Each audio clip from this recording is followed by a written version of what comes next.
আসসালামু আলাইকুম। আমি ডাক্তার তানজিন ফেরদৌস হিমেল। আমি একজন ডেন্টাল সার্জন। আমি আজকে কথা বলবো মুখ ও দাঁতের যত্ন নিয়ে।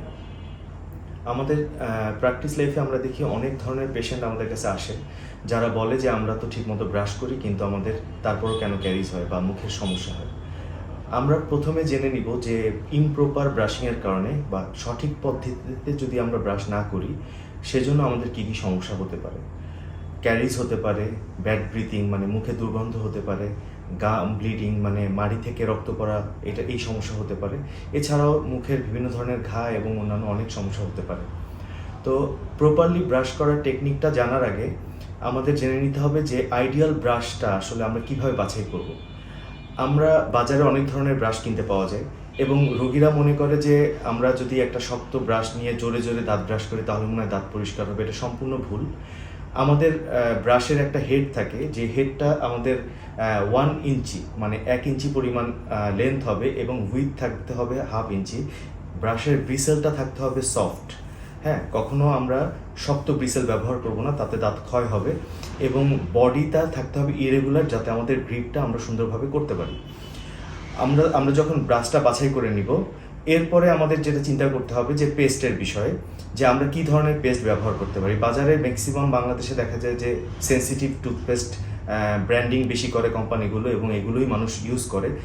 এখন আমাদের বাজারে 3 ধরনের পেস্ট পাওয়া যায়। একটা নর্মাল টুথপেস্ট, একটা হচ্ছে ডিসেন্সিটাইজ টুথপেস্ট মানে যেটা থেকে সেন্সিটিভিটি কমে যায় দাঁতের, আরেকটা হচ্ছে গাম কেয়ার টুথপেস্ট। আপনার যদি শিরশিরের কোনো সমস্যা না থাকে, আপনার যদি গাম ব্লিডিংয়ের কোনো প্রবলেম না থাকে, মানে মাড়ি থেকে রক্ত পড়ার কোনো সমস্যা না থাকে, তাহলে আমরা নর্মাল পেস্ট সেটা আমরা ব্যবহার করব। আর সেন্সিটিভ দাঁতের ক্ষেত্রে দেখা যায় যে পেস্টের মধ্যে ফ্লোরাইডটা বেশি থাকে, এটা একটা এক্সট্রা লেয়ার তৈরি করে, যে লেয়ারটা থাকার কারণে আমাদের শিরশিরটা অনেকটা কমে যায়। আবার যদি আমরা ওই পেস্টটা ব্যবহার করা ছেড়ে দিই, তাহলে আবার আমাদের সেন্সিটিভিটি বা শিরশির ডেভেলপ করে দাঁতে। তো আমরা নর্মালি যদি আমাদের এরকম কোনো প্রবলেম না থাকে, তাহলে আমরা অবশ্যই একজন বিডিএস ডাক্তারের পরামর্শ নিয়ে আমরা পেস্টটা সিলেক্ট করে নিব। তারপরে আমরা আসি যে আমরা কিভাবে ব্রাশ করব। ম্যাক্সিমাম মানুষ হচ্ছে ব্রাশটা এভাবে করে, হ্যাঁ, আড়াআড়িভাবে জোরে জোরে ঘষতে থাকে। আসলে ব্যাপারটা এরকম না। আমাদের মাড়ি এবং দাঁতের সাথে 45 ডিগ্রি অ্যাঙ্গেলে আমাদেরকে ব্রাশটা ধরতে হবে। মাড়ি এবং দাঁতের সাথে 45 ডিগ্রি অ্যাঙ্গেলে আমাদেরকে ব্রাশটা ধরতে হবে এবং সার্কুলার মোশন, এভাবে ঘুরিয়ে ঘুরিয়ে এরকম করে এরকম করে ব্রাশটা করতে হবে। সব জায়গায় আমরা কিছুটা রাউন্ড ঘুরিয়ে দেন উপর দিকে, উপর দিকে। ঠিক এখানেও আমরা রাউন্ড ঘুরিয়ে উপরের দিকে, পিছনে সেম প্রসিডিউর, এবং উপরেও আমরা এরকম রাউন্ড ঘুরিয়ে এরকম করে করব। হ্যাঁ, তো এটাতে যেটা হবে যে আমাদের ব্রাশের ব্রিসেলগুলো দাঁতের সব সারফেসে সুন্দরভাবে পৌঁছাবে। এবং আমরা যদি এভাবে ব্রাশ করি, সেক্ষেত্রে দেখা যায় ইন্টারডেন্টাল স্পেস, এই 2 দাঁতের মাঝখানে ব্রাশটা অনেক সময় যায় না। কিন্তু আমরা যখন রাউন্ড ঘুরাবো তখন ব্রাশটা ইন্টারডেন্টাল স্পেসে যায় এবং মাড়ির গোড়ায় যে ময়লাগুলো জমে থাকে সেগুলোকেও পরিষ্কার করে ফেলে। আরেকটা জিনিস হচ্ছে, আমরা কেন শক্ত ব্রাশ ব্যবহার করব না বা জোরে জোরে দাঁত ব্রাশ করব না। এটাতে আমাদের দাঁতের বেশ কয়েকটা লেয়ার আছে।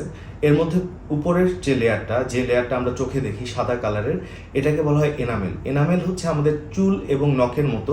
এটার মধ্যে কোনো নার্ভ সাপ্লাই নেই। এইটা যদি আমরা কাটি বা ক্ষয় হয়, আমাদের ব্যথা অনুভব হয় না। কিন্তু যখন এনামেলটা লস হয়ে এটা নিচের লেয়ার ডেন্টিন মানে হলদে একটা লেয়ার থাকে, এটা বের হয়ে যায়, তখন ঠান্ডা পানি বা গরম পানি খেলে মানুষের শিরশির করে। তো আমরা যদি জোরে জোরে দাঁত ব্রাশ করি, আমাদের এনামেলটা লস হওয়ার সম্ভাবনা থাকে। আমরা কতক্ষণ দাঁত ব্রাশ করব, এটা একটা কোশ্চেন। অনেকে দেখা যায় যে সকালে, দুপুরে, রাতে 3 বেলা দাঁত ব্রাশ করে, অনেকে আবার রাতে একবার দাঁত ব্রাশ করে। দাঁত ব্রাশ করার প্রপার নিয়ম হচ্ছে, সকালে ঘুম থেকে ওঠার পরে আমরা নাস্তা করব, তারপরে দাঁত ব্রাশ করব। এখন অনেকে বলে যে আমরা সকালে ঘুম থেকে উঠেই কিভাবে নাস্তা করব, বাসি মুখে নাস্তা করাটা আসলে ভালো লাগে না। সেক্ষেত্রে আপনারা যেটা করতে পারেন, আপনারা একটু কুলি করে মুখটাকে ফ্রেশ করে দেন নাস্তাটা করবেন। কেন ডাক্তাররা বলে যে ব্রেকফাস্ট করার পরে ব্রাশ করতে? কারণ ব্রেকফাস্ট করার পরে এবং লাঞ্চের মাঝখানে আমাদের অনেক সময় আমরা খাওয়া দাওয়া থেকে বিরত থাকি, আমাদের ওইভাবে খাওয়া দাওয়া করা হয় না। তো সেক্ষেত্রে আমাদের দাঁতে ময়লা জমে থাকে না। হ্যাঁ, আমরা সকালে নাস্তা করার পরে ব্রাশ করবো এবং রাতে ডিনার করার পরে আমরা ব্রাশ করব। আমরা 2 বেলা ব্রাশ করব।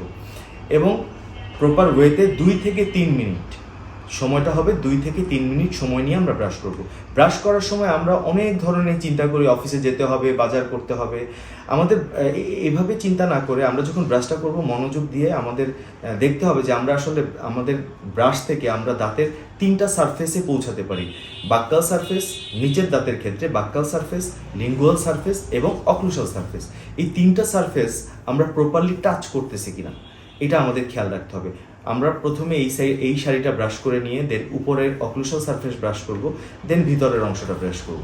এই লোয়ার পার্টি মানে নিচের অংশটা শেষ হয়ে যাওয়ার পর উপরে ঠিক সেম বাক্কাল সারফেস, অক্লুসাল সারফেস এবং প্যালাটাল সারফেস। আমরা যখন ব্রাশ করব সব দাঁতগুলো আমরা ব্রাশ দিয়ে পরিষ্কার করলাম কিনা এটা আমাদের নজর রাখতে হবে। সুতরাং মনোযোগ দিয়ে ব্রাশ করতে হবে 2 থেকে 3 মিনিট।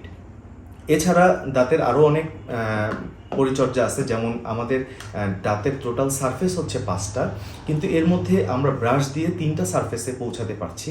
কিন্তু এই যে ইন্টারডেন্টাল স্পেসে 2 দাঁত তো কখনো জোড়া লাগানো থাকে না, আলাদা আলাদা থাকে। 2 দাঁতের মাঝখানে একটা সারফেস থাকে। এই সারফেসটা আমরা কিভাবে ক্লিন করব? এটার জন্য আমরা ফ্লস ব্যবহার করব। ফ্লসটা আমরা কখন ব্যবহার করব? আমরা ফ্লসটা ব্যবহার করব দুপুরে লাঞ্চের পরে এবং রাতে ডিনারের পরে। এবং ফ্লস কিভাবে ব্যবহার করতে হবে ইনশাল্লাহ আমরা এটা আমাদের পরবর্তী ভিডিওতে আপনাদের সাথে শেয়ার করব। এবং মাড়ি থেকে রক্ত পড়া কিভাবে বন্ধ করতে হবে সেই সব বিষয় নিয়ে আরও অনেক বিষয় নিয়ে আমরা সামনে আপনাদের সাথে আলোচনা করব।